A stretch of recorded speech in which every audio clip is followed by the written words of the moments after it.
I twisted my aching shoulder as I wiped down another mahogany table at Romano's, the scent of garlic and oregano mingling with the harsh chemical bite of disinfectant. Each circular motion sent a sharp pain down my spine, a reminder that my body wasn't built for 12-hour shifts on marble floors. The afternoon light streaming through the restaurant's massive windows caught the gold-veined surfaces of the imported Italian marble, creating patterns that danced across my white uniform as I moved between tables. My reflection in the polished surface looked tired. Dark circles shadowed my eyes, and my honey-blonde hair had escaped its neat ponytail hours ago. I unconsciously pressed my palm against my flat stomach, a protective gesture I'd developed over the past 2 months, though nothing showed yet. Nothing that anyone would notice anyway. The persistent ache in my lower back had been getting worse lately, but I couldn't afford to take breaks. Not when rent was due in 3 days and I was still $70 short. My morning sickness had been brutal for weeks, but I'd learned to swallow the nausea and keep moving. The alternative was losing this job, and losing this job meant losing everything. "Isabel, table 6 needs their wine refilled," called Maria, the head waitress who'd become something of a protector since I'd started working here 6 months ago. Her thick Brooklyn accent carried across the dining room as she balanced 3 plates on one arm with practiced ease. "And Vincent wants to see you about the private dining room." My stomach clenched, and not from morning sickness this time. Vincent Romano owned this place, and his family had connections that ran deep through New York's underbelly. Everyone knew it, but nobody talked about it. The restaurant served as a legitimate front, but the back rooms hosted meetings that had nothing to do with wine pairings and seasonal menus.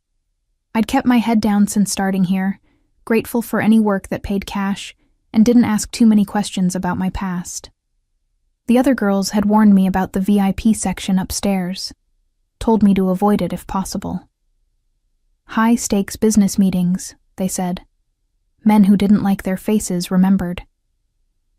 The irony wasn't lost on me. Isabel Moore, former Columbia law student, daughter of a federal judge, reduced to serving osso buco to criminals who probably knew my father by reputation. But that life felt like it belonged to someone else now. Someone who hadn't made the catastrophic mistake that led me here. "Tell Vincent I'll be right there," I said, forcing my voice to remain steady as I finished wiping the table. The afternoon shift was winding down, and the restaurant would close for an hour before the dinner crowd arrived. This was usually when Vincent handled his more delicate business matters. I smoothed my uniform skirt and checked my reflection in the mirrored wall. Professional, invisible, safe. Those were the qualities that had kept me employed here, even as other girls came and went. I didn't ask questions, didn't linger near conversations, and didn't give any of the male customers reason to notice me beyond my ability to take their orders efficiently. Vincent's office was tucked behind the kitchen, past the walk-in freezer and the industrial dishwashers that never seemed to stop running. The smell of basil and roasted tomatoes gave way to cigarette smoke and expensive cologne as I approached his door. Through the frosted glass, I could see his massive silhouette hunched over his desk, probably going through the books that showed only half of the restaurant's real revenue. I knocked softly. "Mr. Romano? You wanted to see me? Come in, sweetheart." His voice was gravelly from years of chain smoking, but he'd always been kind to me. Protective, even. Like he sensed I was running from something but respected me enough not to ask what. His office was cramped but expensive. Real leather chairs, a Persian rug that probably cost more than I made in 6 months, and photographs covering every surface. Vincent with local politicians, Vincent at charity events, Vincent receiving awards from Italian-American business associations. The legitimate face of a complicated man. "Sit down," he said, gesturing to the chair across from his desk. "You look tired. You been eating enough?" The concern in his voice almost brought tears to my eyes. In the 6 months since I'd shown up here with nothing but a fake reference and desperation, Vincent had become something like a father figure. He never pried, but he noticed things, like when I worked through my lunch breaks to save money. or when I picked up extra shifts even though I was clearly exhausted. I'm fine, Mr. Romano. Just been busy. He studied my face with sharp brown eyes that had seen too much of the world. You know I got daughters, Isabel. 3 of them. All grown now. But I remember when they were struggling, trying to make it on their own. He leaned back in his chair, the leather creaking. I know what a woman looks like when she's got troubles. My throat tightened. I'd gotten too comfortable here, let my guard down too much. Vincent's kindness had made me forget that this was temporary, that I couldn't stay hidden forever. I need you to work the Merlot room tonight, he continued, naming the restaurant's most exclusive private dining space. Important client, very particular about service. You're my best girl for handling difficult customers. The Merlot room. I'd never worked up there before, had actively avoided it. The private dining rooms were where Vincent conducted his real business, where conversations happened that could get people killed. But I couldn't refuse. Not without raising questions I couldn't answer. Of course. What time? 7:30. 1 table, 4 guests. They specifically requested discreet service, if you know what I mean. He opened his desk drawer and pulled out a thick envelope. This is for you. Consider it a bonus for taking care of tonight. I stared at the envelope, knowing it contained more money than I made in a month of regular shifts. Enough to cover rent and then some. Enough to buy me more time to figure out my next move. But money like this always came with strings attached. Mr. Romano, I appreciate it, but I'm not sure I'm ready for that kind of responsibility. His expression softened. Sweetheart, I've been watching you for months. You got class? You know how to handle yourself around powerful men. These clients, they appreciate that kind of professionalism. He pushed the envelope across the desk. Besides, you need this. Don't think I haven't noticed you counting every penny. He was right. I did need it. The baby would be here in 7 months, and I had nothing saved. No family to turn to, no safety net. Just this job, and the hope that I could stay invisible long enough to figure out a plan. I took the envelope, the weight of it both reassuring and terrifying. Thank you, Mr. Romano. I won't let you down. I know you won't. Now go home, get some rest. Tonight's going to be a long night. I walked home through the crowded streets of Little Italy, the envelope hidden deep in my purse. The early September air carried the smell of roasted coffee and fresh bread from the bakeries, sounds of children playing in the small parks between buildings. Normal people living normal lives, unaware that their neighborhood harbored secrets in its upscale restaurants and social clubs. My apartment was 8 blocks away, a 4th-floor walk-up in a building that had seen better decades. The stairs creaked ominously under my weight, and the hallway smelled perpetually of garlic and industrial cleaner. But it was mine, paid for with honest work, and that meant everything. I double-locked the door behind me and immediately kicked off my shoes, my feet throbbing from hours on the marble floors. The studio apartment wasn't much, just a bed, a tiny kitchenette, and a bathroom with a shower that only produced lukewarm water on good days. But the windows faced east, filling the space with morning light, and I'd made it as cozy as possible with secondhand furniture and plants I'd rescued from the trash. On my small dresser sat the only reminder of my old life, a photograph of my brother Thomas and me at his law school graduation. We were both smiling, arms around each other, believing that our futures were bright and secure. Before everything fell apart, before Thomas was arrested, before I discovered truths that shattered everything I thought I knew about justice and family loyalty. I touched the frame gently, as I did every morning and every night. Thomas was somewhere in Rikers Island right now, probably in solitary confinement for his own protection. The murder charges against him were fabricated, but the evidence was ironclad. Someone with serious power wanted him gone, and they'd done their job perfectly. That's when Ian Morello entered my life like a storm, offering a devil's bargain that I couldn't refuse. The memory of our last conversation still haunted me. Ian, sitting in his penthouse office with Manhattan spread out behind him like a personal kingdom, explaining exactly how he could make Thomas's charges disappear. All I had to do was marry him. A business arrangement, he'd called it. 1 year of playing the devoted wife, and Thomas would be free. I'd said yes, of course. What choice did I have? But then I'd discovered exactly what kind of man Ian really was, and I'd run. Changed my name, dyed my hair, disappeared into the anonymous masses of working-class New York. For 6 months, I'd convinced myself I was safe, that Ian Morello had forgotten about Isabel Moore and moved on to other business. Now, staring at myself in the cracked bathroom mirror as I prepared for tonight's shift, I wondered if my time was finally up. Vincent's VIP clients, the mysterious private dining room, the unusually generous bonus. It all felt too convenient, too perfectly timed. But I had no choice except to show up and hope my paranoia was just pregnancy hormones making me imagine threats that weren't there.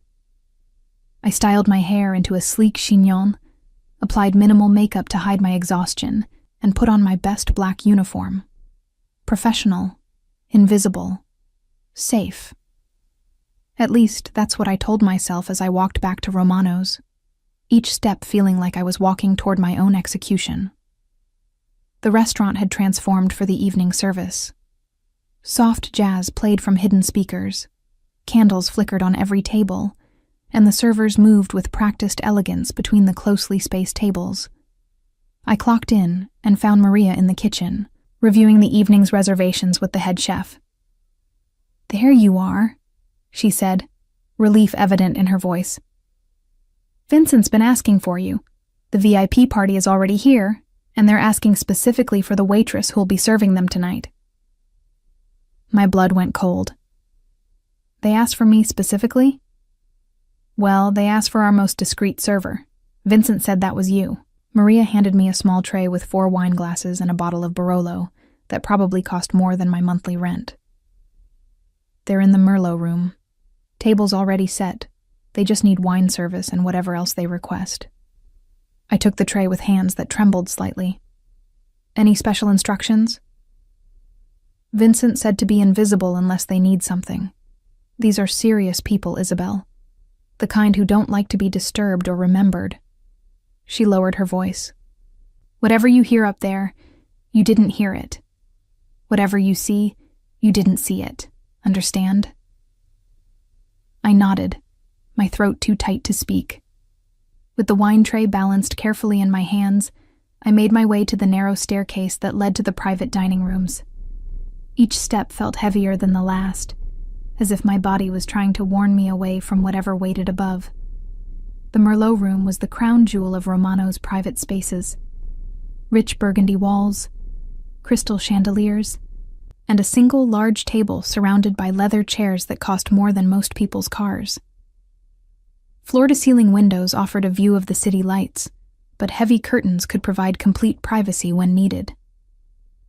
Tonight, the curtains were drawn. I paused outside the door, listening to the low murmur of male voices. 4 men, as Vincent had said. Their conversation was too quiet to make out words, but something about the tone made my skin crawl. This was the sound of power, of men who were accustomed to having their wishes become reality, regardless of the cost to others. I knocked softly and waited for permission to enter. "Come." The voice that answered was cultured, confident, and terrifyingly familiar. I opened the door and stepped into the room, keeping my eyes downcast as I'd been trained. "Good evening, gentlemen. I'm here to serve your wine. Look at me." 2 words, spoken with quiet authority that made my entire body freeze. I knew that voice. Had heard it whisper promises and threats with equal sincerity.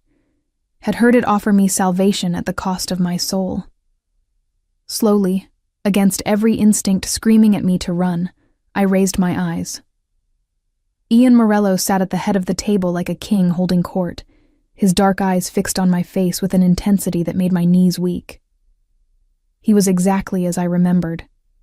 Devastatingly handsome, impeccably dressed, radiating the kind of power that bent the world to his will. His black hair was styled perfectly, his suit was obviously custom-made, and his hands, resting casually on the white tablecloth, bore the subtle scars that reminded everyone who knew to look that Ian Morello wasn't just a businessman. "Hello, Isabel," he said, my real name falling from his lips like a caress and a threat combined. "It's been a long time." The wine bottle slipped from my nerveless fingers, shattering against the marble floor in an explosion of crystal and deep red liquid that spread like blood across the pristine white tiles. The crash echoed through the silent room, punctuating the moment when my carefully constructed new life crumbled completely. "Careful," Ian said, his voice carrying that same gentle menace I remembered too well. "That's a 1982 Barolo, worth more than most people make in a month." I stood frozen, red wine seeping into my black shoes, staring at the man who had haunted my dreams for 6 months. He looked exactly the same, perhaps even more devastating in the candlelight. His companions, 3 men in expensive suits with faces I didn't recognize but whose bearing screamed enforcement, watched our reunion with professional interest. "I'm sorry," I managed, my voice barely above a whisper. "I'll get someone to clean this up." "No need." Ian gestured minutely, and one of his men immediately pulled out his phone. "Joseph will handle it. Won't you, Joseph?" The man nodded curtly and stepped out of the room, presumably to find cleaning supplies, which left me alone with Ian and 2 other men whose eyes never left my face, cataloging every micro-expression, every tell that might reveal useful information. "Please sit down, Isabel." Ian indicated the chair to his right, the one that would put me directly beside him. "We have so much to catch up on." "I'm working," I said, trying to inject some steel into my voice. "I need to get back to my tables." His smile was razor sharp. "I'm afraid that's not possible. You see, I've bought out the entire restaurant for the evening. Every table, every server, every moment of your time until I say otherwise." He leaned back in his chair, completely at ease.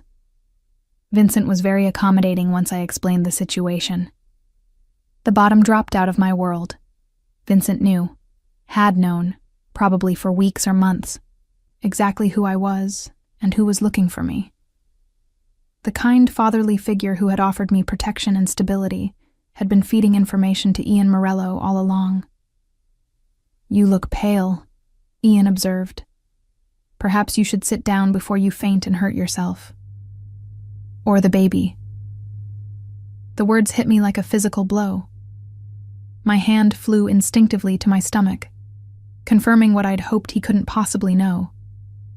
But of course he knew. Ian made it his business to know everything about everyone who mattered to him, and apparently, I still mattered. "That's right," he continued, his dark eyes never leaving my face. "Did you really think you could hide something like that from me? I've had people watching you since the day you disappeared. I know about the morning sickness, the doctor's appointments you've been skipping because you can't afford them, the prenatal vitamins you buy with grocery coupons." Each revelation felt like another nail in my coffin. I sank into the chair beside him, my legs too weak to support me any longer. The scent of his cologne, something expensive and distinctly masculine, brought back memories I'd tried desperately to bury. Late nights in his penthouse, his hands on my skin, promises whispered in the dark that I'd been foolish enough to believe. "Why?" I asked, hating how broken my voice sounded. "Why now? I thought you'd given up." "Given up?" Ian's laugh was genuinely amused. "Sweetheart, I never give up on something I want, and I want you." His hand moved to cover mine on the table, his touch warm and gentle and terrifying. "You're carrying my child. Did you really think I'd let you raise my heir in poverty, serving drinks to strangers?" I tried to pull my hand away, but his grip tightened just enough to let me know escape wasn't an option. "It's not your child, isn't it?" He turned my hand over, tracing patterns on my palm with one finger. "Let's see. We were together for 3 months before you disappeared. You've been gone for 6 months, and you're approximately 2 months pregnant. The math is fairly straightforward." The casual way he dissected my life, reducing our relationship and my pregnancy to mere equations, made my blood boil. But anger was better than fear, so I held on to it like a lifeline. "Even if it is yours, that doesn't give you any rights. I never agreed to have your baby." "No," he agreed. "But you did agree to marry me. That contract is still valid, regardless of your current employment situation." He signaled to one of his men, who immediately produced a manila folder from his briefcase. Our engagement was a business arrangement, and I take my business very seriously. He opened the folder, revealing the contract I'd signed in a moment of desperation. Every clause designed to bind me to him completely, every paragraph written to ensure he got exactly what he wanted. My signature at the bottom, bold and naive, sealing my fate. "This contract stipulates 1 year of marriage in exchange for your brother's freedom," Ian continued, his voice taking on the formal tone he used during business meetings. "You violated the terms by disappearing, which technically voids the agreement. Your brother's case could be reopened at any time." The threat was clear. Thomas, who had been quietly transferred to a minimum security facility after our engagement, could be back in maximum security facing murder charges within days. Or worse, he could have an accident that would make his innocence irrelevant. "However," Ian said, closing the folder, "I'm prepared to overlook your breach of contract. In fact, I'm willing to renegotiate the terms in your favor." I stared at him, trying to process what he was offering. In the world Ian inhabited, forgiveness was never free. Every gesture of mercy came with a price that was usually higher than the original cost. "What kind of renegotiation?" His smile was predatory. 5 years instead of 1. A real marriage, not just a business arrangement. In exchange, your brother gets a full pardon and witness protection. New identity, new life, complete freedom. The offer was generous by Ian's standards, which meant it was probably a trap. But it was also the only way to guarantee Thomas's safety permanently. A year of marriage to Ian Morello would have been survivable.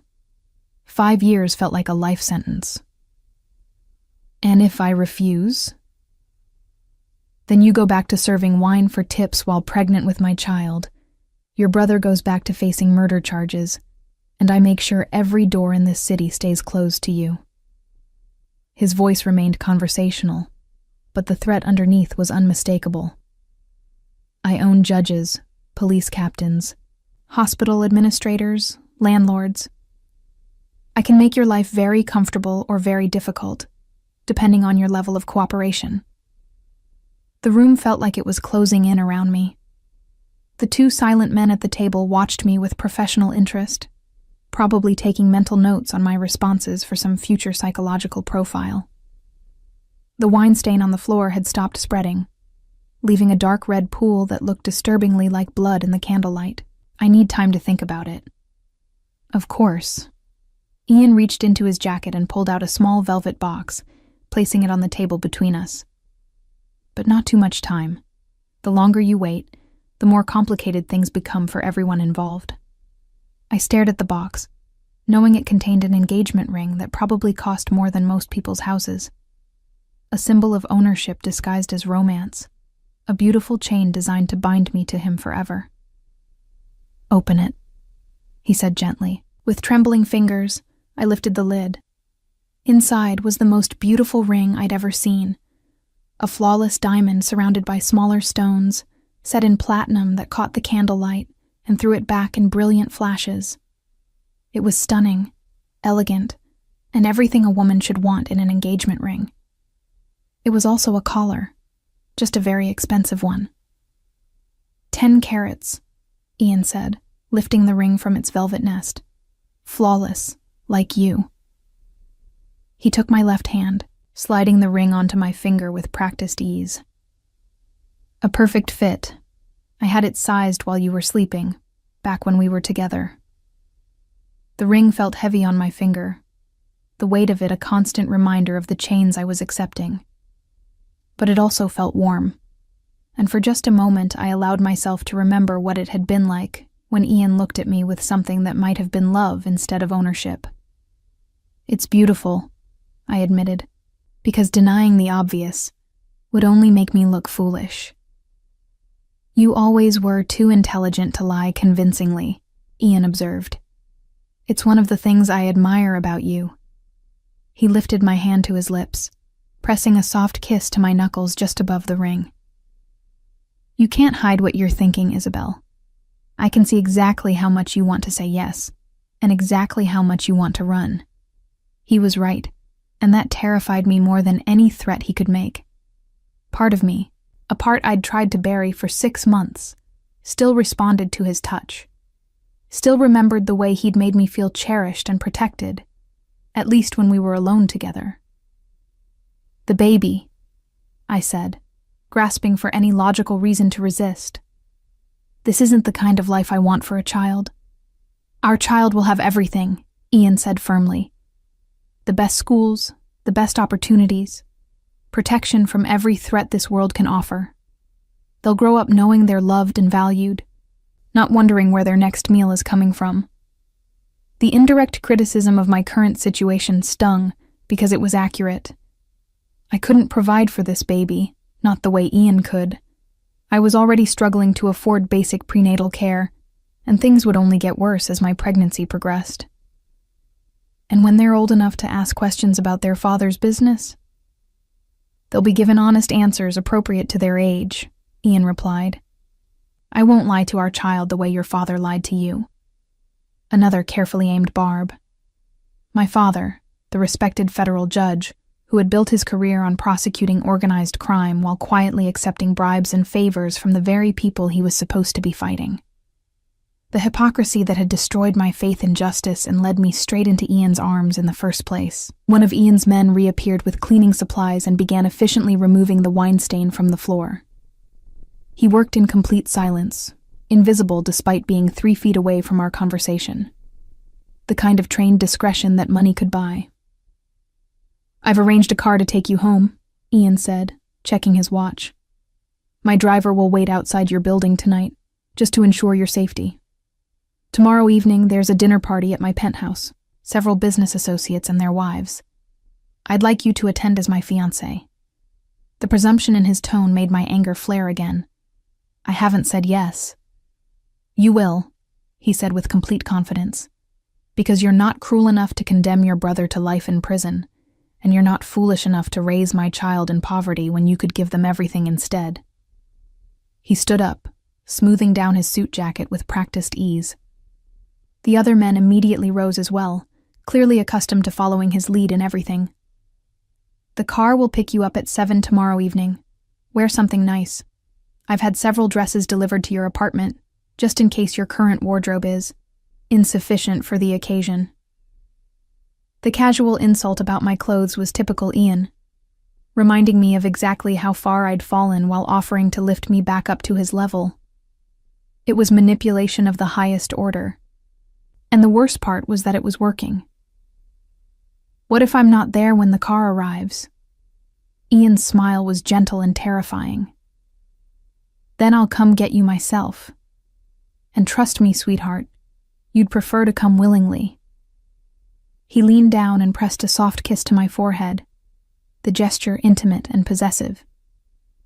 Sweet dreams, Isabel.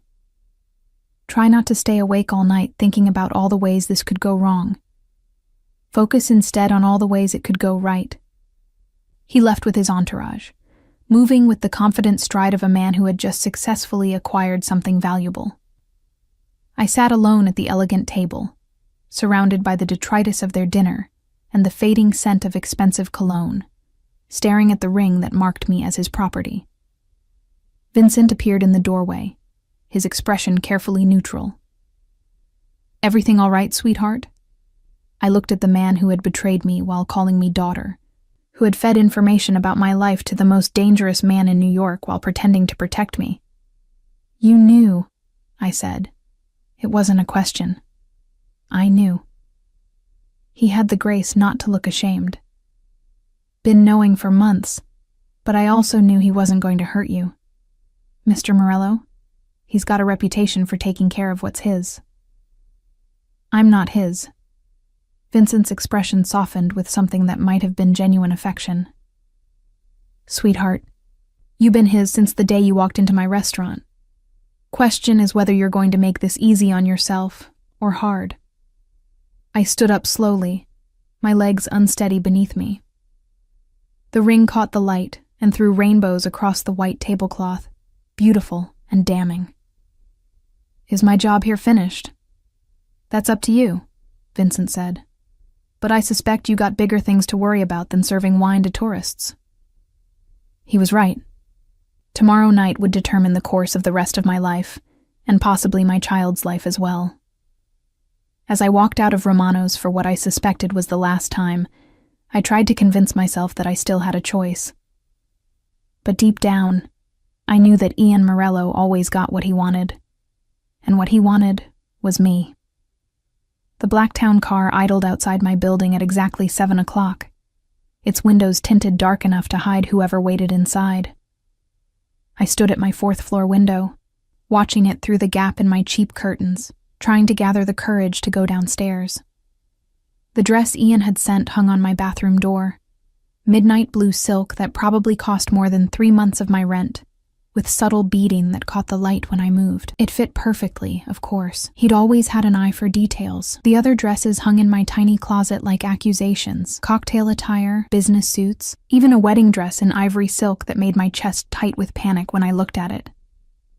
Each piece was exquisite, expensive, and sized exactly right. The message was clear. Ian knew my body better than I wanted to admit, and he was prepared for every possible outcome of tonight's conversation. My phone buzzed with a text message. "The car will wait as long as necessary, but my patience has limits. I am." I touched the engagement ring I hadn't been able to bring myself to remove, feeling its weight like a chain around my finger. For 6 months, I'd convinced myself that I could disappear completely, that Ian Morello would eventually lose interest and move on to other pursuits. I'd been naive. Men like Ian didn't lose interest. They simply changed tactics until they found one that worked. With shaking hands, I applied lipstick and checked my reflection one final time. The woman staring back at me looked like the old Isabel Moore, polished, elegant, expensive. It was a mask I'd worn throughout law school and my brief time in Ian's world, and it felt strange to put it on again after months of invisibility. The driver was a mountain of a man in an impeccable black suit who opened my door without speaking and closed it behind me with practiced efficiency. The interior of the car smelled like leather and Ian's cologne, and I found myself fighting memories of other rides through the city when his hands had been on my skin and his promises had seemed believable. "Miss Moore," the driver said through the intercom, his voice professionally neutral. "Mr. Morello asked me to inform you that you're free to change your mind at any point during the ride. I can take you anywhere in the city you'd like to go instead." Another test. Ian was giving me an out, but he was also gambling that I wouldn't take it. He knew me well enough to understand that once I'd made the decision to get in the car, I'd see it through to the end. Backing down now would feel like cowardice, and whatever else I wasn't a coward. "Thank you," I said to the driver. "But I'm going to the dinner party." "Very good, miss." The drive to Ian's penthouse took 20 minutes through Manhattan traffic. 20 minutes for me to convince myself that I was walking into a negotiation, not a surrender. I had leverage now that I hadn't possessed 6 months ago. The baby changed everything. Ian might want me, but he needed this child. That gave me power, even if I wasn't sure how to use it yet. The elevator ride to the 47th floor felt endless. I'd made this trip dozens of times when we were together. But tonight, It felt like ascending to my own execution. The doors opened directly into Ian's private foyer, a space that screamed wealth and taste with its marble floors and original Picasso sketches on the walls. "Miss Moore," Ian's butler greeted me with a slight bow. "Mr. Morello is waiting for you in the study. The other guests won't arrive for another hour." Of course. Ian wanted time alone with me before subjecting me to the performance of playing his happy fiancée in front of his business associates. Time to make sure I understood the rules of the game we'd be playing tonight. The study was exactly as I remembered. Floor-to-ceiling windows overlooking Central Park, leather-bound books that Ian actually read, and a wet bar stocked with liquor that cost more per bottle than most people's monthly salaries. Ian stood with his back to me, silhouetted against the city lights, wearing a tuxedo that had obviously been tailored specifically for his broad shoulders and lean frame. "You look beautiful," he said, without turning around. "That dress was made for you." "Literally," I replied, trying to keep my voice steady. "Since you had it designed in my exact measurements." He turned then, his dark eyes taking in every detail of my appearance with the intensity of a man cataloging something precious. "Sit down, Isabel. We need to talk before the others arrive." I perched on the edge of one of his leather chairs, every muscle in my body tense with the effort of appearing calm. Ian moved to the bar and poured himself 2 fingers of scotch. Macallan 25, I noted automatically, because he'd taught me to recognize expensive things during our time together. "Drink?" he offered.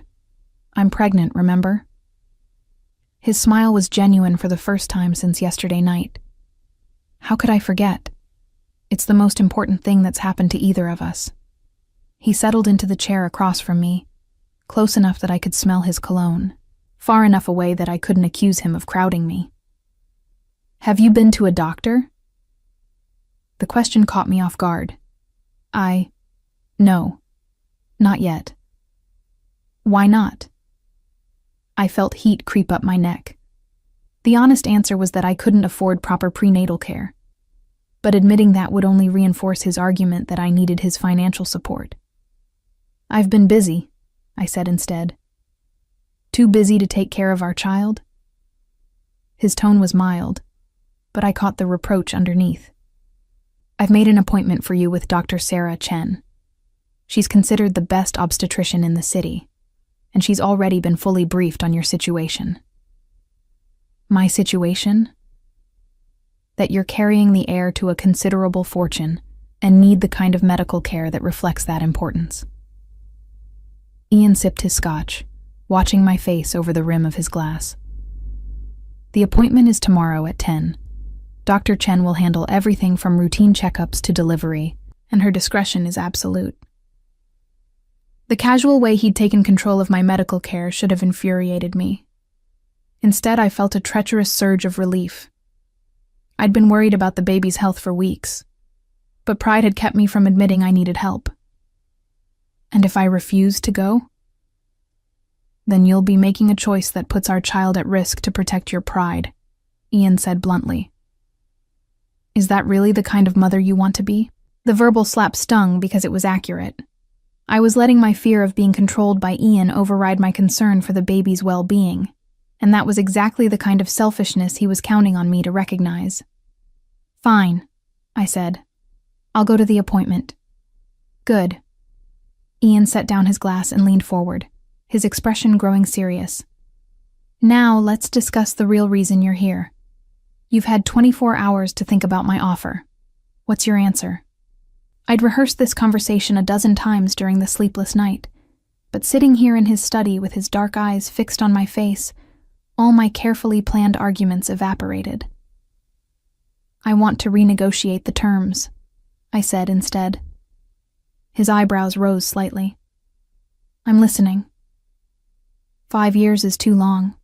2 years and Thomas gets full witness protection immediately, not after the marriage is complete. "Interesting."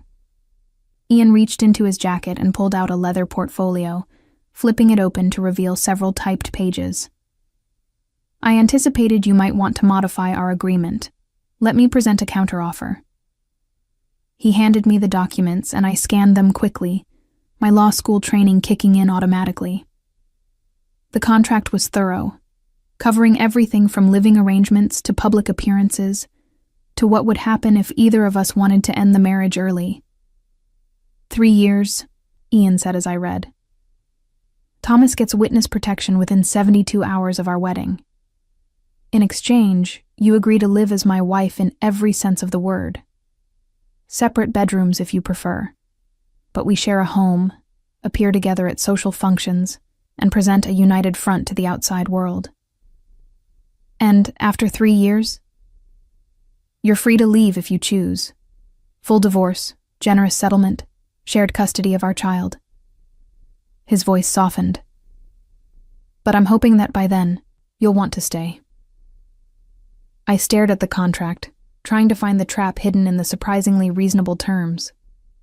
With Ian, there was always a trap. What about your business? I asked. You're asking me to become part of a world that could get me killed. My business is evolving, Ian said carefully. The old ways, the violence and territorial disputes, they're becoming obsolete. Smart money is moving into legitimate enterprises. Real estate, technology, international trade. I'm positioning myself to be a businessman first and everything else second. It sounded good, but I'd heard similar promises from my father about cleaning up his own corrupt practices. Men with power rarely gave it up voluntarily, no matter what they claimed about wanting to change. And if someone from your past decides to target your family? Ian's expression darkened. Then they'll discover exactly why I've survived in this business for 15 years. No one touches what's mine, Isabel. No one. The possessive intensity in his voice should have frightened me. Instead, it awakened something I'd tried to bury. The memory of feeling absolutely safe in Ian's arms, protected from every threat the world could offer. It was a dangerous feeling, one that had nearly destroyed my independence once before. I need guarantees about the baby, I said, forcing myself to focus on practical matters. Medical decisions, education, religion. I won't have you making unilateral choices about our child's life. Agreed. We'll make those decisions together. Ian pulled out a pen and made a note on the contract. Anything else? I want to finish law school. His pen paused. That's unnecessary. You'll be well provided for. It's not about money. It's about having something that's mine, independent of you. I met his eyes steadily. I was 6 months away from graduating when everything fell apart. I want to complete my degree. Ian studied my face for a long moment, and I could practically see him calculating the risks and benefits of agreeing to my request. A lawyer wife could be useful for his evolving business interests, but it also meant I'd have professional options that didn't depend on his largesse. Fine, he said finally. But you'll study from home with private tutors if necessary. I won't have you sitting in lecture halls where anyone could approach you. Paranoid much? Careful, Ian corrected. There's a difference. He made another note on the contract. Is there anything else, or can we finalize this agreement? I stared at the papers in my hands, knowing that my signature would change everything.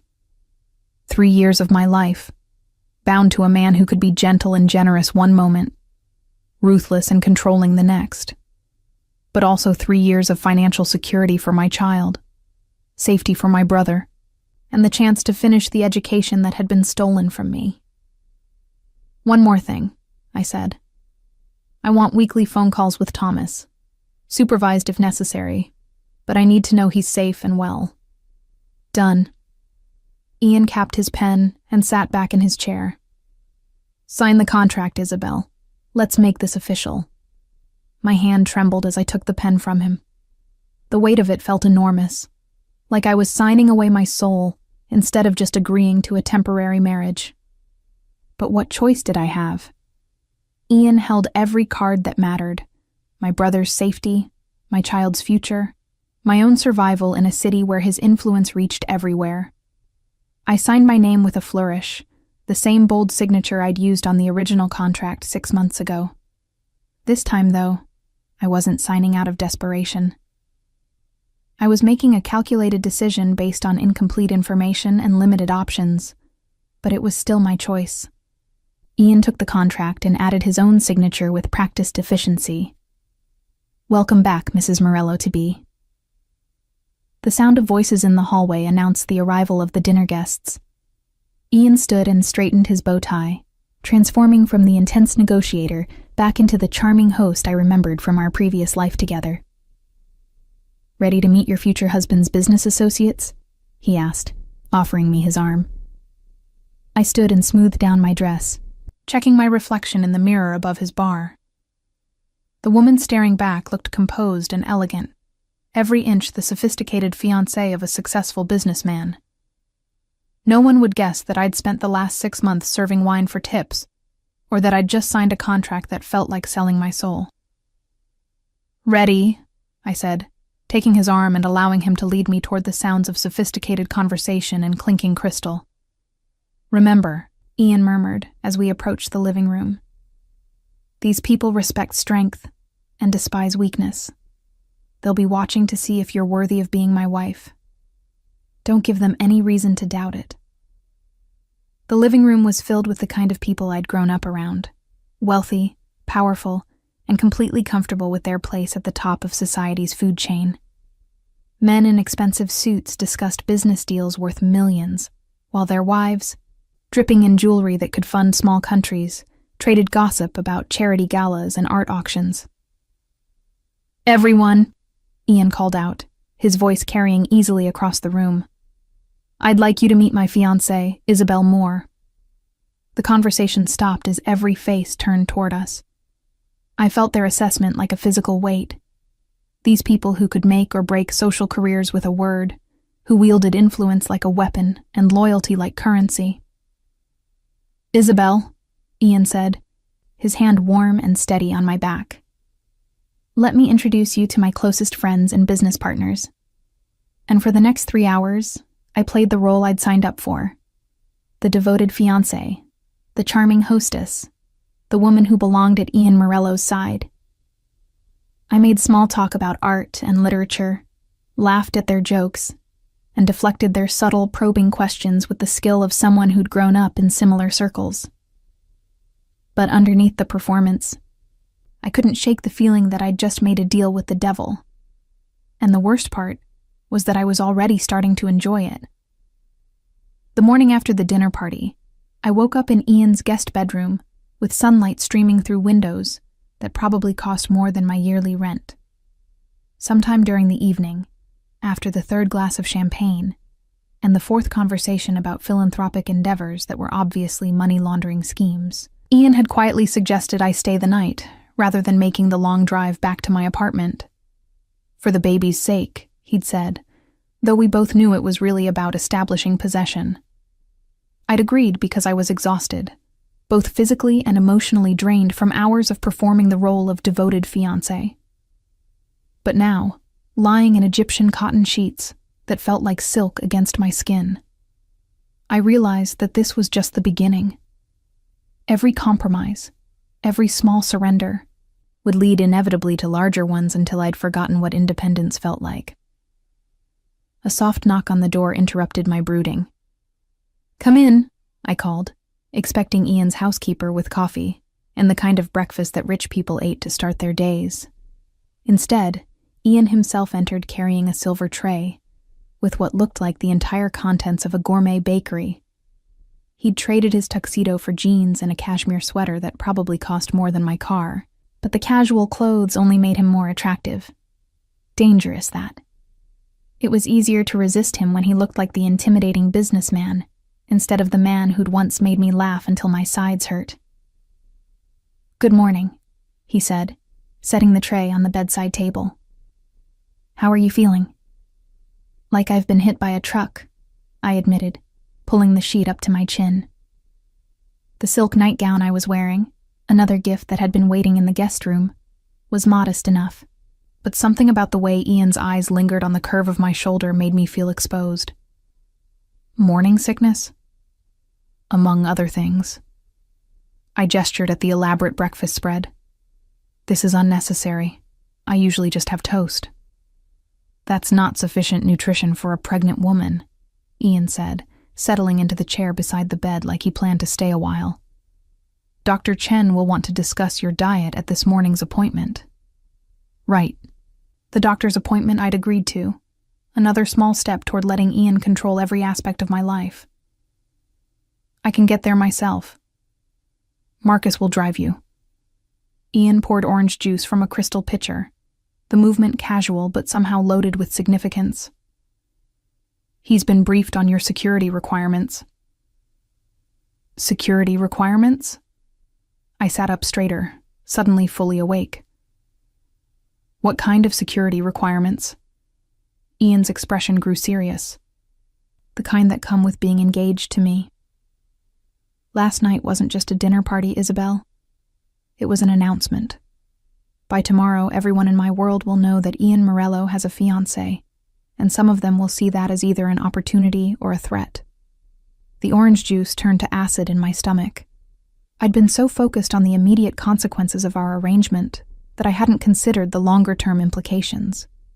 In Ian's world, weakness was currency, and information was power.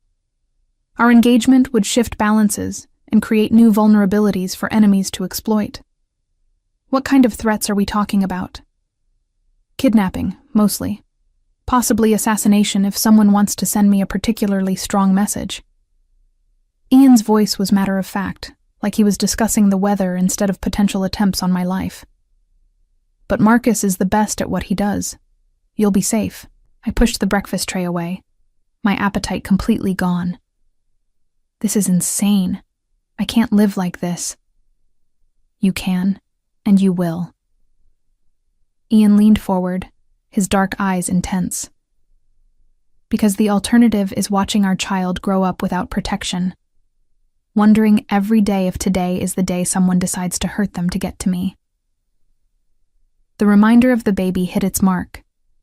I pressed my hand to my still flat stomach, trying to imagine the tiny life growing inside me. A life that would inherit Ian's enemies along with his fortune, whether I wanted it to or not. How long will this last? I asked. The security? Probably forever. Ian reached out and brushed a strand of hair from my face, his touch gentle despite the harsh reality of his words. The threats? They'll diminish as my business continues to evolve, but they'll never disappear completely. Power always comes with a price. I closed my eyes, trying to process the magnitude of what I'd agreed to. Not just 3 years of marriage, but a lifetime of looking over my shoulder, of wondering if every stranger posed a threat to my child. I want to see my apartment, I said suddenly. One last time before I move in here permanently. Ian's expression tightened. That's not a good idea. The longer you maintain connections to your old life, the more vulnerable you become. It's not negotiable. I met his eyes steadily. I need to say goodbye to that life properly, on my own terms. And I have things there that I want to keep. What kind of things? Personal items, photos, books. I didn't mention the pregnancy test I'd hidden in my jewelry box, or the letters I'd written to the baby during sleepless nights when the loneliness felt overwhelming. Some things were still mine, even if everything else belonged to him now. Ian studied my face for a long moment, probably calculating the risks of letting me return to my old neighborhood. 1 hour, he said finally. Marcus drives you there and back, and you don't go anywhere alone, not even to the bathroom. Fine. I swung my legs out of bed, suddenly eager to be moving, to be doing something other than lying in his guest room like a beautiful prisoner. I'll get dressed. Isabel. His voice stopped me at the bathroom door. Last night, at dinner. You were perfect. My associates were impressed. I turned to look at him. This man who'd just complimented my performance like I was an actress playing a role, which I supposed I was. Good, I said. Wouldn't want to embarrass you in front of your criminal friends. His smile was sharp. allegedly criminal friends. And yes, it would be unfortunate if my fiancé couldn't handle the social demands of her new position. The bathroom was larger than my entire apartment, with marble surfaces and fixtures that probably cost more than most people's cars. I stared at myself in the mirror, trying to reconcile the woman looking back at me with the person I'd been just 2 days ago. Same face, same hair, same eyes. But something fundamental had changed. Some core shift that I couldn't name but could feel in every cell of my body. I was becoming someone else. Someone who belonged in penthouses and private cars, who discussed charity galas with mob wives and smiled at jokes that weren't funny. Someone who accepted security details and prenatal appointments arranged by her future husband without consultation. The thought should have terrified me. Instead, it felt almost like relief. By the time I emerged from the bathroom, Ian had left and been replaced by a woman I didn't recognize. She was tall, elegant, and obviously expensive, with silver hair styled in a perfect chignon and clothes that screamed personal shopper. "Miss Moore," she said, rising from the chair Ian had vacated. "I'm Victoria Sterling, your personal assistant. Mr. Morello asked me to help you prepare for the transition." "Transition?" "To your new life." Victoria gestured at several garment bags hanging on the wardrobe door. "I've selected appropriate clothing for today's activities, and I'll be accompanying you to your doctor's appointment to ensure everything goes smoothly." Another handler. Another person whose job was to manage me, to make sure I stayed in line and played my role properly. I wondered how many people Ian employed just to keep track of his assets. "I don't need a personal assistant," I said. Victoria's smile was professional and implacable. "Mr. Morello feels differently. Shall we select something for you to wear?" An hour later, I was sitting in the back of Marcus's armored sedan, wearing a designer outfit that cost more than I used to make in 6 months, being driven through the streets of Manhattan by a man who probably had enough weapons concealed on his person to outfit a small army. Victoria sat beside me, making notes on a tablet about things I would need to know for upcoming social obligations. "The Harriman Foundation Gala is next Friday," she was saying. "Black tie, 500 guests, mostly old money, with a few new money families invited to ensure adequate donations. You'll be seated at the head table with Mr. Morello." "What's the Harriman Foundation?" "Pediatric cancer research, officially. Unofficially, it's a networking opportunity for people who need favors from each other." Victoria didn't look up from her tablet. "Your role is to be charming but not memorable, supportive but not overeager. Think of yourself as an elegant accessory. But the casual reduction of my worth to that of jewelry should have insulted me. Instead, I found myself taking mental notes. If I was going to survive in Ian's world, I needed to understand its rules, even the ones that were insulting. My neighborhood looked shabbier than I remembered, the buildings more run down, the streets dirtier. Through the sedan's bulletproof windows, I watched people going about their daily lives, heading to work, walking dogs, pushing strollers, and felt like I was observing them from another planet. "Wait here," I told Victoria when Marcus pulled up outside my building. "I'm afraid that's not possible," she replied smoothly. "Mr. Morello was very specific about not leaving you unattended." "Then you can wait in the hallway, but I'm going into my apartment alone." Marcus caught my eyes in the rearview mirror. 15 minutes, Miss Moore, not a second longer. The climb to the 4th floor felt like ascending to my own past. Each step took me further away from silk sheets and personal assistants, closer to the woman I'd been before Ian Morello re-entered my life. My key still worked, the lock still stuck in exactly the same way, and my apartment still smelled like the lavender candles I bought from the dollar store. But everything looked smaller than I remembered. The furniture I'd been proud of rescuing from thrift stores looked shabby and worn. The plants I'd lovingly tended seemed wilted despite my neighbor's care. The photographs on my makeshift bookshelf, images of the life I'd built from nothing, looked pathetic next to the original Picassos hanging in Ian's penthouse. I packed quickly, stuffing clothes and personal items into the suitcase I'd brought with me. The pregnancy test went into my purse, along with the letters I'd written to the baby and the few pieces of jewelry that had belonged to my mother. Everything else, the furniture, the books, the carefully collected treasures from yard sales and flea markets, I left behind. At the last minute, I grabbed the photograph of Thomas and me from my dresser. Whatever happened next, I needed to remember why I'd made this choice. My brother's freedom was worth any price, even my own. "Ready?" Victoria asked when I emerged from the apartment. "Ready," I lied. The drive to Dr. Chen's office took us through Central Park, past joggers and dog walkers enjoying the kind of normal life I was leaving behind. I pressed my face to the window, trying to memorize the sight of ordinary people doing ordinary things. "Your first public appearance as Mr. Morello's fiancé will be tomorrow night," Victoria said, consulting her tablet. "A small dinner at Le Bernardin with several business associates and their wives. Nothing too challenging, just an opportunity for people to get used to seeing you together." "How many of these events will there be?" 2 or 3 per week initially. Mr. Morello wants to establish your presence in his social circle quickly, before his enemies have time to organize any kind of response. The clinical way she discussed potential threats to my life was almost as unsettling as the threats themselves. In Victoria's world, assassination attempts were just another social obligation to be managed efficiently. Dr. Chen's office was in one of Manhattan's most exclusive medical buildings, the kind of place where celebrities went for plastic surgery and billionaires received concierge healthcare. The waiting room looked more like a luxury hotel lobby, complete with fresh flowers and a pianist playing soft jazz in the corner. "Miss Moore," the receptionist said as soon as we walked in. "Dr. Chen is ready for you immediately.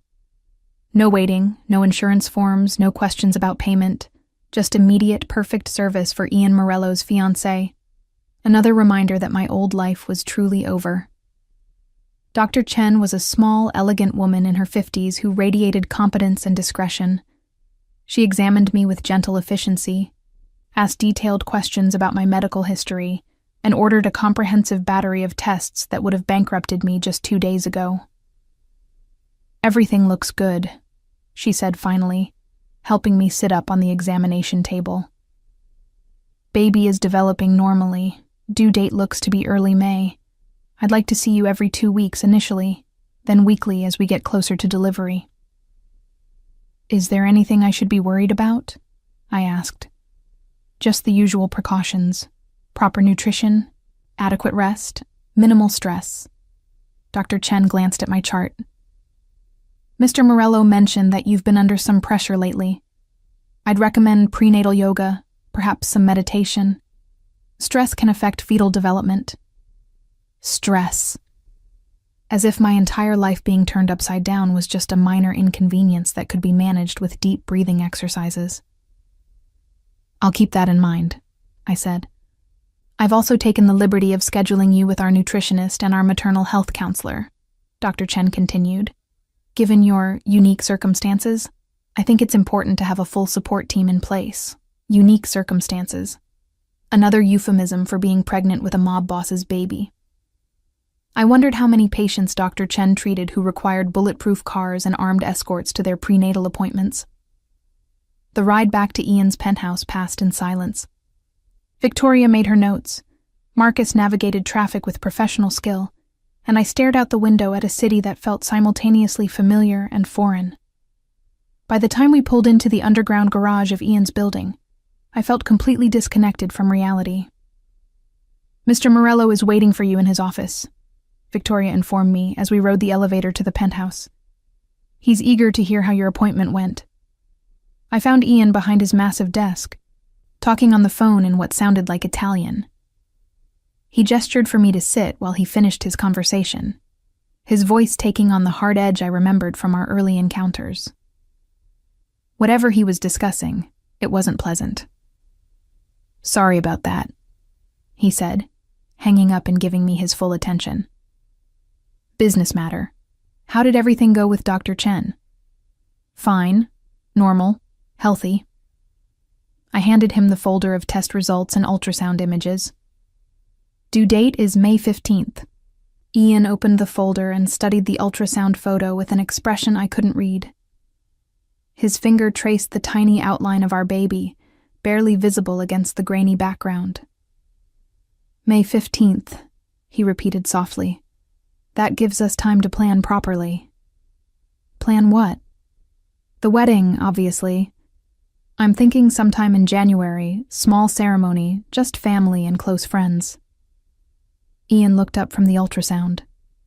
Unless you had other preferences? The casual way he discussed our wedding, as if it were just another business arrangement to be scheduled efficiently, made my chest tight. I hadn't really thought about it.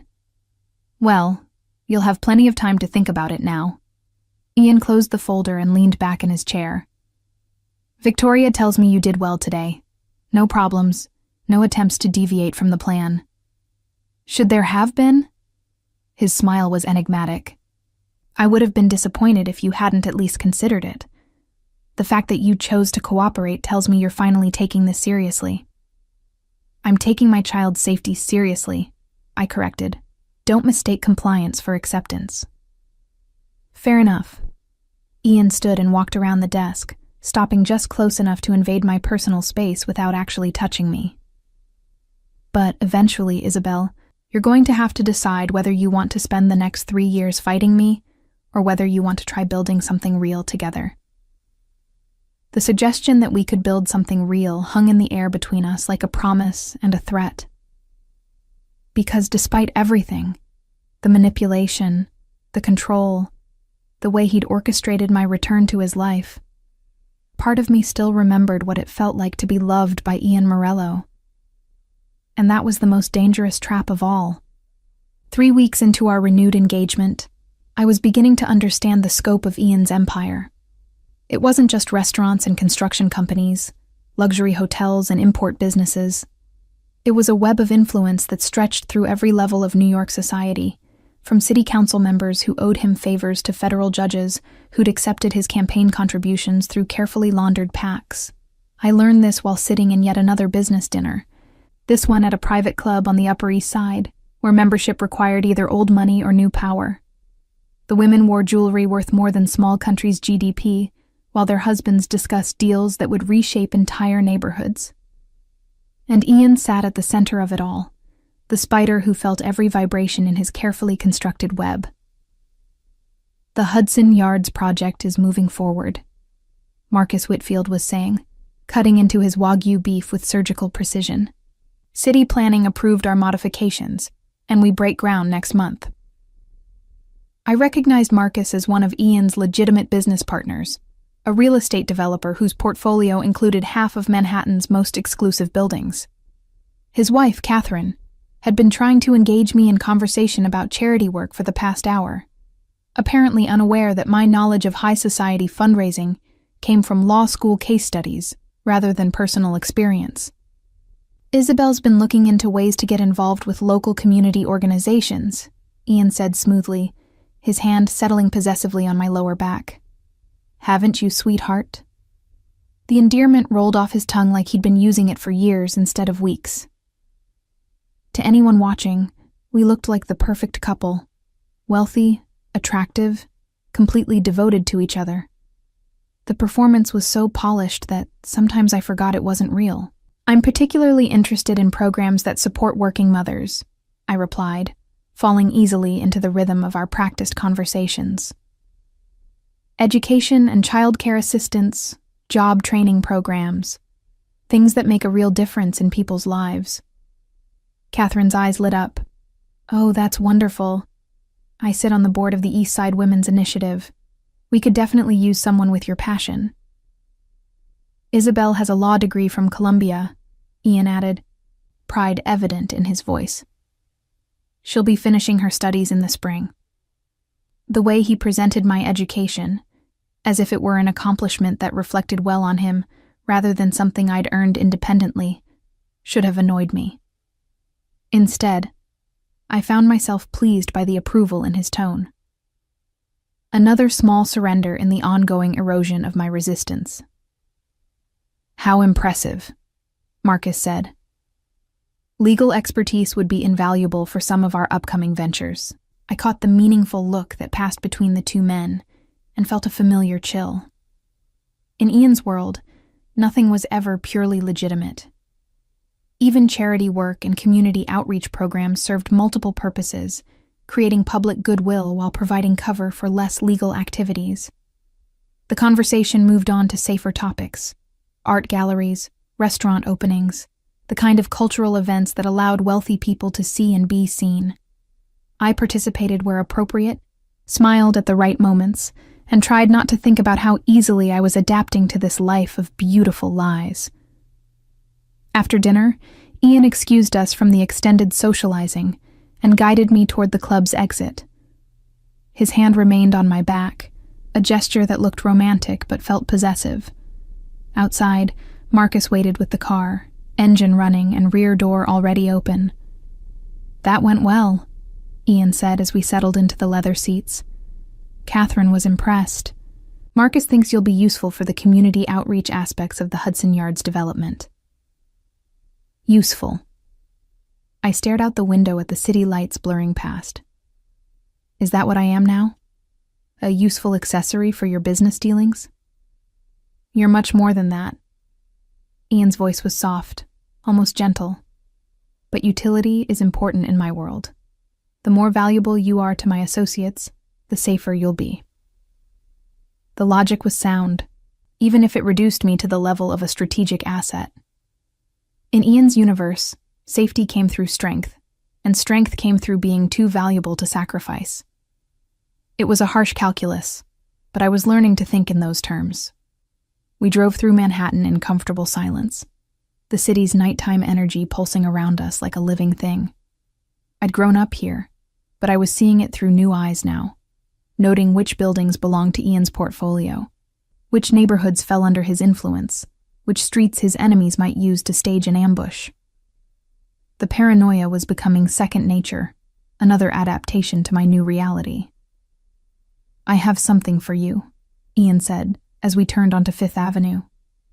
He reached into his jacket and pulled out a small velvet box, different from the one that had contained my engagement ring. Inside was a delicate necklace, white gold with a single pendant that looked like abstract art, until I realized what I was seeing. A stylized I and M intertwined so elegantly that the design seemed natural rather than forced. "It's beautiful," I said, because it was. It was also a brand, a symbol of ownership disguised as romantic jewelry. "May I?" Ian took the necklace from the box, his fingers brushing my neck as he fastened the clasp. The pendant settled just above my heart, the metal warm against my skin. "There," he said, his voice low and intimate. "Perfect." I touched the pendant, feeling its weight like a reminder of all the ways Ian was claiming me piece by piece. The engagement ring, the clothes, the apartment that was becoming our shared space, and now this necklace that announced my status to anyone who knew how to read the signs. "Ian," I began, not sure what I wanted to say. "Shh." His finger pressed gently against my lips. "You don't have to say anything. I know this is hard for you, accepting how much your life has changed, but you're doing beautifully." The approval in his voice sent an unwanted warmth through my chest. I was beginning to crave his praise, to measure my days by his smiles and his casual touches. It was exactly the kind of psychological dependency he'd been cultivating since our first dinner at Romano's, and I was falling into it despite my best efforts to maintain emotional distance. The car pulled into the underground garage of Ian's building, and we rode the elevator to the penthouse in silence that felt charged with unspoken possibilities. Over the past 3 weeks, our relationship had settled into a careful dance of attraction and resistance, with Ian pushing boundaries just enough to keep me off balance while never crossing lines that would make me bolt. He was patient, I'd give him that. The master of long-term strategy. "Nightcap?" he offered as we entered the penthouse. "I should go to bed." Dr. Chen said rest is important. "Of course." Ian's smile was understanding. but I caught the flash of disappointment in his eyes. Sweet dreams, Isabel. I made it halfway to the guest bedroom before my conscience caught up with me. For 3 weeks, Ian had been nothing but considerate, giving me space when I needed it, including me in decisions that affected our future, treating me like a partner rather than a possession. The least I could do was acknowledge his efforts. Ian? I turned back to find him watching me with an expression I couldn't read. Thank you. For dinner tonight, for the necklace, for everything. His smile was genuine this time, reaching his eyes in a way that made my chest flutter. You're welcome. And Isabel, you were perfect tonight. Those people respect you now, which means they respect me more for having chosen you. I went to bed with his words echoing in my mind, the necklace still warm against my skin, and the uncomfortable realization that I was beginning to enjoy playing the role of Ian Morello's fiancé. The clothes, the jewelry, the deference from people who'd previously looked through me like I was invisible, it was seductive in ways I hadn't expected. More dangerous still was the way Ian looked at me when he thought I wasn't paying attention. Like I was something precious, that he was afraid might disappear if he held too tightly. It made me want to comfort him, to tell him that I wasn't going anywhere, that I was finally ready to stop fighting this connection between us. Which was exactly what he wanted me to feel, of course. Ian Morello didn't do anything without multiple layers of strategy, and seduction was just another tool in his considerable arsenal. But knowing that didn't make his attention any less intoxicating. The next morning brought an unwelcome reminder that my old life wasn't entirely buried. I was in the kitchen having breakfast when Victoria appeared with her usual tablet and efficient demeanor, but her expression was more serious than usual. We have a situation, she announced without preamble. Someone has been asking questions about your background. My coffee cup froze halfway to my lips. What kind of questions? A private investigator, hired by an unknown client. He's been to your old apartment building, talked to your former neighbors, visited Romano's restaurant. Victoria consulted her tablet. Marcus intercepted him yesterday evening and had a conversation about the inadvisability of continuing his investigation. The euphemistic language didn't hide the threat. In Ian's world, conversations about inadvisability often involved broken bones and hospital stays. Who would be investigating me? That's what we're trying to determine. It could be law enforcement building a case against Mr. Morello, rival families looking for leverage, or someone from your past who's discovered your new circumstances. Victoria's expression remained professionally neutral. Mr. Morello wants to see you in his office immediately. I found Ian behind his desk, talking quietly on the phone while reviewing what looked like surveillance photographs. His expression was grim, the relaxed charm of last night's dinner completely gone. This was the other side of Ian Morello, the man who'd built an empire through strategic violence and wasn't shy about using it to protect what he valued. I don't care what it costs, he was saying into the phone.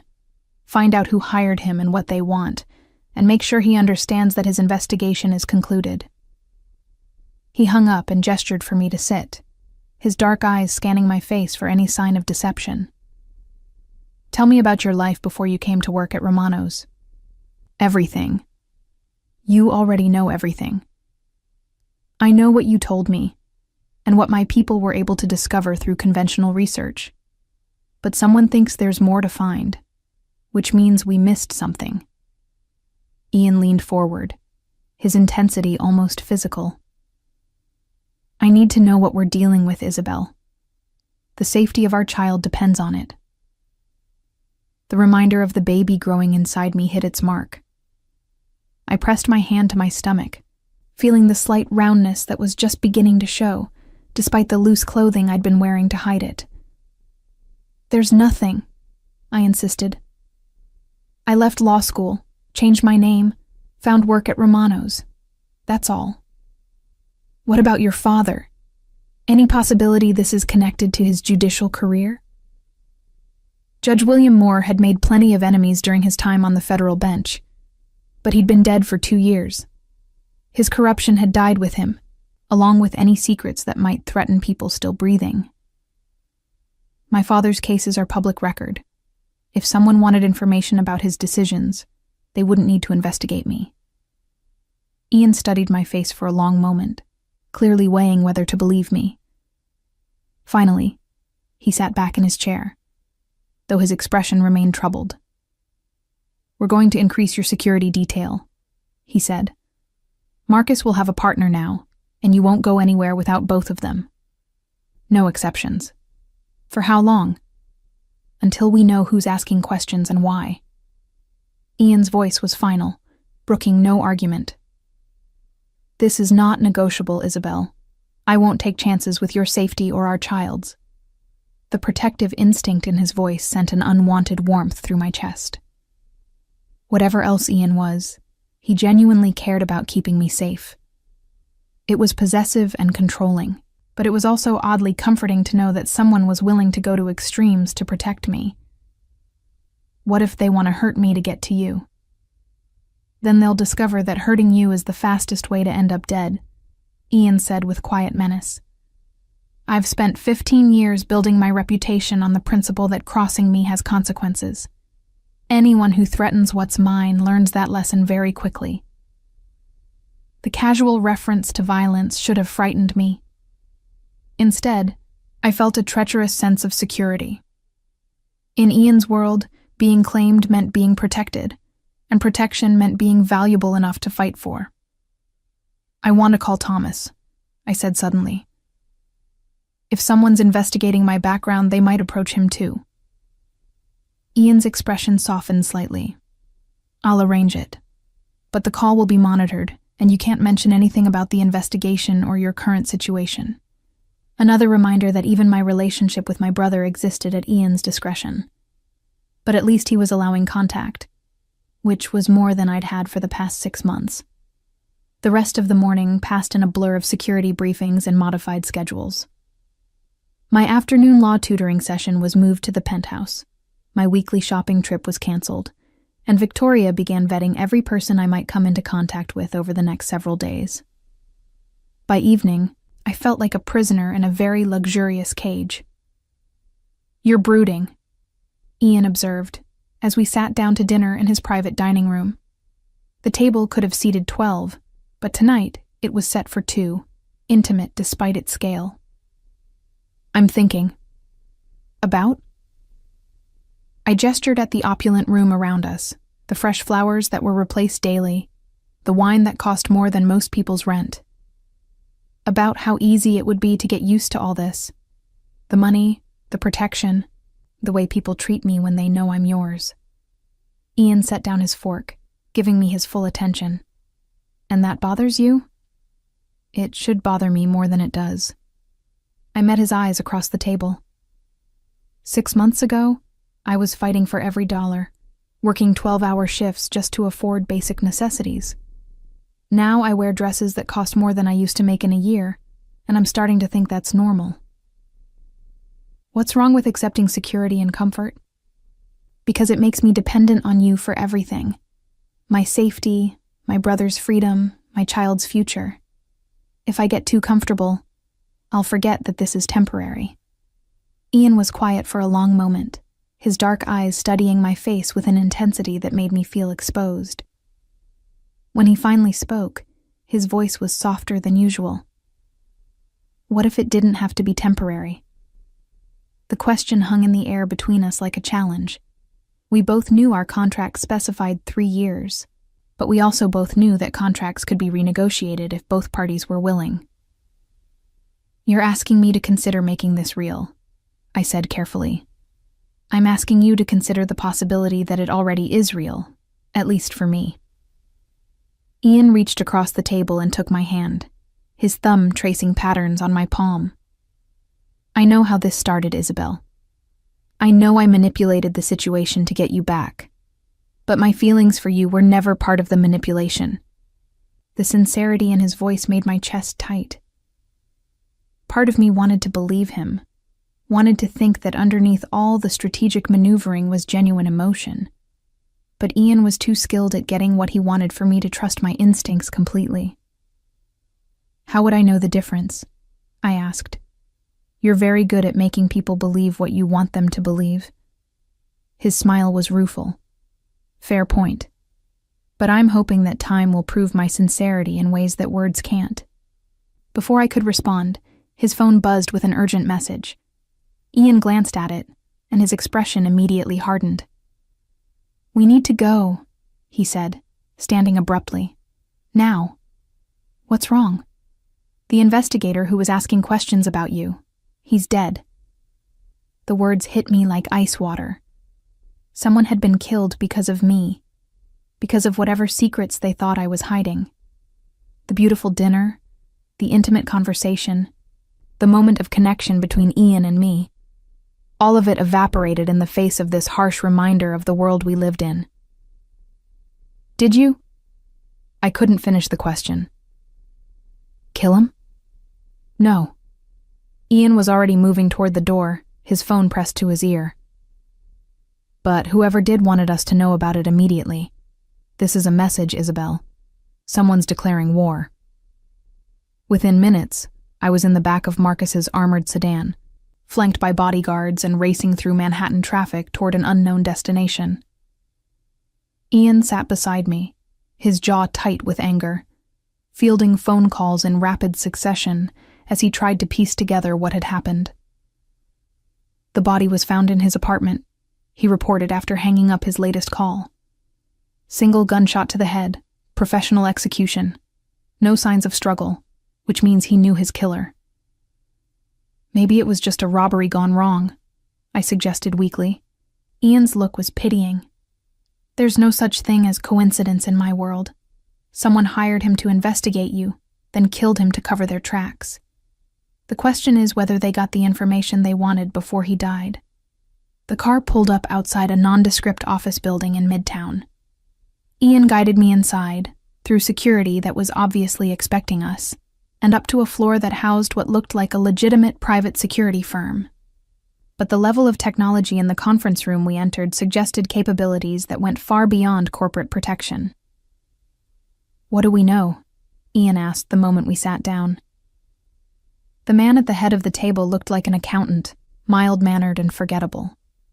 But his voice carried the authority of someone accustomed to delivering life-and-death intelligence. Richard Holbrook, 38 years old, licensed private investigator with a clean record, he began, consulting a thick file. Hired 3 days ago by a client who paid cash and used a fake name. His assignment was to compile a complete background report on Isabel Moore, focusing on the 6 months before she started working at Romano's. Did he find anything? Ian's voice was deceptively calm. Hard to say. His computer was wiped clean, his files were removed, and his phone is missing. But we did find this. The man slid a photograph across the table. It showed me leaving my old apartment building, but I was wearing clothes I didn't recognize and carrying a suitcase I'd never owned. This isn't me, I said immediately. Ian studied the photo intently. But it looks like you. Same height, same build, same hair color. Someone's trying to create a false trail, I realized. Make it look like I was involved in something before I disappeared. The question is what and why. Ian pocketed the photograph. But we're not going to figure it out sitting here. We need to get you somewhere secure while we investigate. Where? My estate in the Hamptons. Full security. Completely isolated, and far enough from the city that we'll have advance warning if anyone tries to approach. The idea of being trapped in a house in the Hamptons, no matter how luxurious, made my claustrophobia flare. But the alternative, staying in Manhattan while someone orchestrated an elaborate frame job, was clearly worse. For how long? Until we know who's behind this and what they want. Ian stood, signaling the end of the meeting. Pack light. We leave tonight. An hour later, I was sitting in a helicopter flying over Long Island, watching the lights of the city disappear behind us. The estate that emerged from the darkness below looked like something from a movie, a sprawling mansion surrounded by manicured grounds, with outbuildings that probably housed enough security equipment to protect a small country. "Welcome to Blackwater," Ian said as we touched down on a private helipad. "Your home for the foreseeable future." The house was beautiful in the way that unlimited money could make things beautiful. Every surface polished, every detail perfect, every room designed to impress. But it was also isolated, surrounded by walls and guards and electronic surveillance that turned luxury into a very comfortable prison. "Your room is on the second floor," Ian said, guiding me through marble hallways lined with original artwork. "Ocean view, private bathroom, sitting area, everything you need to be comfortable." "What about you?" "Master suite is at the other end of the hall. Close enough for protection, far enough for privacy." He paused outside a door that probably led to a bedroom larger than my old apartment. "Unless you'd prefer other arrangements." The suggestion in his voice was clear, and for a moment I was tempted. The stress of the evening, the fear and uncertainty, made the idea of not sleeping alone appealing. But crossing that line would change everything between us, and I wasn't ready for those consequences. "Privacy is fine," I said. His smile was understanding but disappointed. "Of course. Sleep well, Isabel. Tomorrow we start figuring out who wants to destroy your life, and why." I lay awake most of the night, listening to the sound of waves against the shore, and trying to process everything that had happened. Someone was targeting me specifically, using sophisticated resources and professional killers to accomplish goals I couldn't begin to understand. But more unsettling was the realization that I felt safer in Ian's isolated mansion than I had anywhere else in months. The walls that made this place a prison also made it a sanctuary, and the man who controlled my life was also the only person capable of protecting it. I was falling into the trap Ian had set for me, surrendering my independence piece by piece in exchange for security and comfort. And the most dangerous part was that I was beginning to think it might be worth it. The call came at 3 a.m, shattering the uneasy peace I'd found at Blackwater. I'd been there for 2 weeks, long enough to establish routines that felt almost normal. Morning swims in Ian's Olympic-sized pool, afternoons studying for my law degree completion, evenings dining with a man who was becoming less like a captor and more like a partner with each passing day. The shrill ring of Ian's phone cut through the silence of the house like a blade. I could hear his voice through the walls, sharp and urgent, though I couldn't make out the words.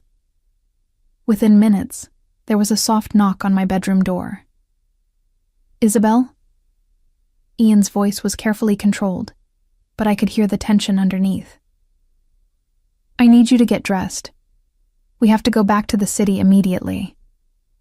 I sat up, my heart racing. "What's wrong?" "There's been a development in our situation. I'll explain in the car." 20 minutes later, we were racing toward Manhattan in Ian's armored sedan, Marcus driving with the focused intensity of a man navigating a war zone. Ian sat beside me, his jaw tight with fury, fielding phone calls and clipped sentences that revealed nothing but suggested everything. "Tell me," I said after he hung up his latest call. Ian turned to face me, his dark eyes reflecting the lights of oncoming traffic. "Your brother escaped from the safe house." The words hit me like a physical blow. "What do you mean, escaped?" "Thomas was being held in a secure facility upstate while we dealt with the investigation. 3 hours ago, someone breached the perimeter, killed 2 guards, and took him."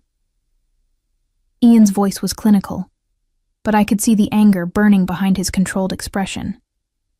It was a professional operation, military precision. My hand flew to my stomach, protective instincts overwhelming rational thought. Is he alive? We assume so. Dead hostages have no value. Ian reached over and took my hand. His touch meant to be comforting, but feeling more like a claim of ownership.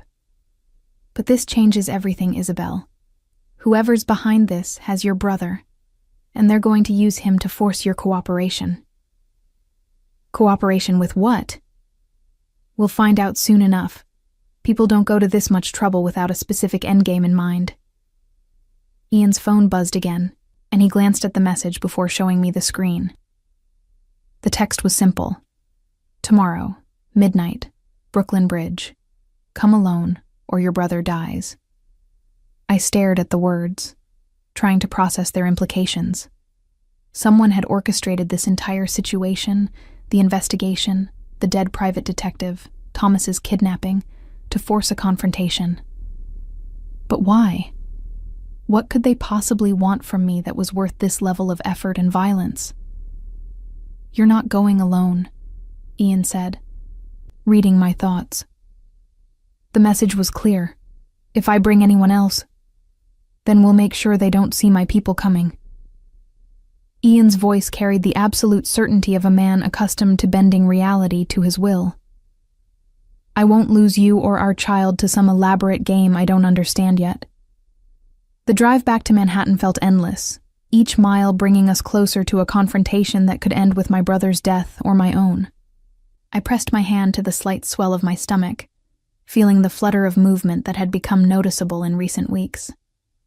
Our baby, growing inside me, innocent of the violent world they were being born into. There's something else, Ian said, as we entered the city limits. The security footage from your brother's facility shows his kidnappers' faces. We know who they are. He handed me a tablet displaying grainy surveillance images. 3 men in tactical gear, faces partially obscured, but still recognizable to someone who knew where to look. Eastern European, Ian continued, probably Russian, based on their equipment and methods. Professional soldiers, not street criminals. Russian? My blood went cold. Why would Russians want Thomas? Not Thomas specifically. You. Ian's expression was grim. This is about your father, Isabel. About cases he presided over during his time on the federal bench. The pieces began falling into place with sickening clarity. My father had built his reputation prosecuting organized crime, including several high-profile cases involving Russian mob operations. If some of those convictions had been overturned, or if new evidence had come to light. Judge William Moore sent a lot of people to prison, I said slowly. If they think I have information that could help their appeals, they're wrong. But that won't stop them from trying to extract it from you. Ian leaned back in his seat, his mind clearly racing through possibilities and contingencies. The question is, how they found out about our relationship, and why they waited until now to make their move. The car pulled into the underground garage of Ian's building, and we rode the elevator to his penthouse in silence, heavy with unspoken fears. The familiar luxury of his home felt surreal after the stark terror of the past few hours, like stepping from a war zone into a museum. I need to call my security team, Ian said as we entered his study. Map out the bridge approach, identify potential sniper positions. Plan contingencies for every possible scenario. Ian, I caught his arm as he reached for his phone. What if they're right? What if my father did leave information that could help their appeals? Then we'll deal with that after we get Thomas back safely. His expression softened as he looked at me, some of the calculating businessman giving way to the man who'd held me during thunderstorms and brought me coffee in bed. But right now, our priority is keeping you and our child alive. The next 18 hours passed in a blur of preparation and growing dread. Ian's study became a command center, filled with men who spoke in code and carried weapons that were definitely not legal. Plans were made and discarded. Backup plans were created for the backup plans. And through it all, I sat in the center of the storm, feeling increasingly disconnected from my own fate. You don't have to do this, Ian said for the 20th time as evening approached. I can have my people storm whatever location they're really planning to take you to, extract Thomas by force. And if they kill him before your people can reach him? I shook my head. I won't take that risk. Then you're willing to risk our child instead? The accusation stung because it was partially true. I was gambling with more than just my own life, and the weight of that responsibility was crushing. But Thomas was family, blood, the only person left who remembered me before I became Ian Morello's possession. "I have to try to save him," I said quietly. "If it were your brother, you'd do the same thing." Ian's expression darkened. "I would never put the people I love in danger for anyone, including family." The words hung in the air between us, loaded with implications neither of us was ready to address directly. Love. It was the first time either of us had used the word, and it fell into our conversation like a stone into still water, creating ripples that would change everything. "Ian, don't." He held up a hand, stopping me before I could respond. "Don't say anything about that right now. We'll have time to discuss feelings after we've dealt with the immediate threat to your life." As midnight approached, I found myself standing in Ian's bedroom, staring at my reflection in his full-length mirror. I was wearing all black, as instructed, with a wire sewn into my jacket that would allow Ian's people to track my location. The engagement ring caught the light, throwing brilliant flashes across the dark fabric. "It's not too late to change your mind," Ian said from the doorway. I turned to find him watching me with an expression that mixed love and fear in equal measure. He changed into tactical gear, preparing to follow me at a distance despite the kidnapper's demand that I come alone. "Yes, it is." I walked over to him, close enough to see the flecks of gold in his dark eyes. "The moment I signed our contract, the moment I agreed to have your baby, it was too late for both of us." He cupped my face in his hands, his thumbs brushing across my cheekbones with devastating gentleness. "I never meant for it to be like this. The violence, the danger, the fear. I wanted to give you a life of luxury and security, not turn you into a target. I know." I covered his hands with mine, memorizing the feel of his skin against mine. "But this is the world you live in, and now it's the world our child will inherit. We have to deal with that reality." "Promise me something," Ian said, his voice rough with emotion. "If something goes wrong tonight, if my people can't reach you in time, promise me you'll do whatever it takes to survive. Lie, betray, sacrifice anyone you have to, but come back to me alive." The intensity in his voice made my chest tight. "I promise." He kissed me then, hard and desperate, pouring months of unspoken feelings into a single moment of connection. I kissed him back, tasting fear and love and the bitter knowledge that this might be goodbye. "I love you," I whispered against his lips, the words escaping before I could stop them. "I love you too," he replied, and I could hear the truth in his voice. "That's why I'm going to get you back, no matter what it takes." The ride to Brooklyn passed in silence. Marcus drove with his usual professional efficiency, but I could feel the tension radiating from him like heat. Everyone knew this was a trap, that I was walking into a carefully orchestrated ambush with minimal chance of survival. But sometimes the only way out of a trap was through it. The Brooklyn Bridge at midnight was exactly as lonely and dramatic as the kidnappers had intended. Fog rolled in from the harbor, muffling sound and limiting visibility to a few dozen yards in any direction. Perfect conditions for an ambush, terrible conditions for rescue. I walked alone across the pedestrian walkway, my footsteps echoing hollowly in the misty air. Every shadow could hide a sniper. Every support cable could conceal an enemy. And I had no way of knowing if Ian's people were close enough to help if things went wrong. The man who stepped out of the fog looked exactly like what he was, a professional killer dressed in expensive clothes. Tall, lean, with the kind of pale eyes that suggested too much experience with violence. "Miss Moore," he said in accented English, "thank you for coming." "Where's my brother?" "Safe for now. That depends entirely on your cooperation over the next few minutes." He gestured toward a black SUV parked at the Brooklyn end of the bridge. "We're going to take a short ride." The message said to meet here. It didn't say anything about going anywhere else. His smile was cold and professional. "Plans change. Your fiancé has made this more complicated than necessary with his security arrangements. We need privacy for our conversation." I could feel the wire in my jacket, knew that Ian's people were listening to every word, but I also knew that getting in that SUV would take me beyond their ability to provide immediate assistance. "What conversation?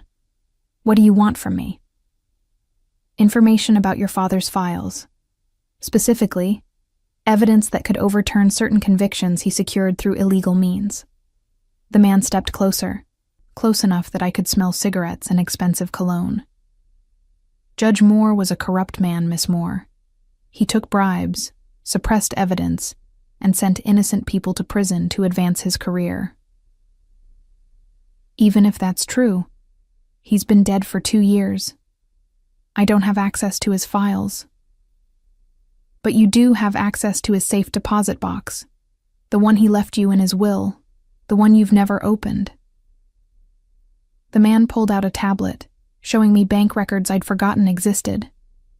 "Box 247 at First National. Registered in your name since your father's death." My heart sank. I'd completely forgotten about the safe deposit box, had ignored the notices from the bank because I'd wanted nothing to do with my father's legacy. But apparently other people had been paying very close attention to my inheritance. "I don't have the key." "We do." He held up a small brass key, probably stolen from my father's effects during the chaos following his death. "All we need is your signature and physical presence to access the contents. And if I refuse, then your brother dies and we find another way to get what we want." His voice was matter-of-fact, discussing murder like a minor inconvenience. "Your choice, Miss Moore." I looked around the bridge, seeing nothing but fog and shadows, and the distant lights of Manhattan. Somewhere out there, Ian was waiting for a signal, ready to unleash whatever force was necessary to get me back. But Thomas was also somewhere out there, probably with a gun to his head, waiting for me to make a choice that would determine whether he lived or died. "All right," I said finally. "I'll open the box, but I want to see my brother first. Proof that he's alive." The man nodded and pulled out his phone, showing me a video of Thomas tied to a chair in what looked like an abandoned warehouse. He was bruised and obviously frightened, but alive. "Satisfied?" "For now." "Then let's go for that ride." I walked toward the SUV, each step feeling like a betrayal of Ian's trust and my own survival instincts. But as the vehicle's door opened and I saw the armed men waiting inside, I touched my stomach one final time and made a silent promise to the life growing there. Whatever happened next, whatever prices had to be paid, I would find a way to survive this. For my baby, for Ian, and for the future we might still have together if I was smart enough and strong enough to outmaneuver the people who wanted to use me. The game was far from over, and I was about to learn just how much like my father's daughter I really was.